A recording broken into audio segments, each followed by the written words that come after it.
নমস্কার বন্ধুরা, আমি সঞ্চিতা। মোবাইলস পরিবারের একটা ফ্রেশ নিউ ব্লগে আপনাদের প্রত্যেককে স্বাগত।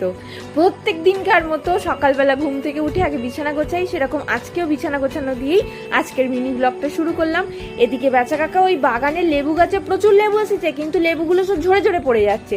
সেই জন্য সে ওষুধ নিয়ে এসে ওষুধটা তৈরি করে লেবু গাছে দিতে এসেছে। বাগানের ক্ষেত্রে আপনি যেমন একটা গাছে জল দিতে গিয়ে বাকি গাছগুলোতেও জল দেবেন, ওষুধ দেওয়ার ক্ষেত্রেও তাই। বেচা কাকা দিতে গেছে লেবু গাছে, কিন্তু তাছাড়াও লঙ্কা গাছ বা আদার্স গাছগুলোতেও টুকটাক ওষুধ দিয়েছে। অ্যাকচুয়ালি এটা হয়েই যায়। তো তারপরে অড়াই কাকা আজকে কোথা থেকে জাম পেরেছে জানি না, এগুলোকে আমাদের এখানে কুকুরে জাম বলে, কেন বলে জানি না, আমরাও বলি কুকুরে জাম, ছোট ছোট বলে। এবছরে কিনে জাম খেলেও গাছের জাম এই প্রথম বাড়িতে এলো, সেই জন্য বিকেলবেলা আজকে একটুখানি নুন চাট মশলা নিয়ে বসেছিলাম, ধুয়ে ধুয়ে জাম খাচ্ছিলাম, বেশ ভালো লাগছিল। অ্যাকচুয়াল গাছের জিনিস না খুবই ভালো লাগে। তো যাই হোক, আজকের ভিডিওটা আমি এখানেই শেষ করলাম। আপনারা প্রত্যেকে ভালো থাকুন, সুস্থ থাকুন, নমস্কার, টাটা।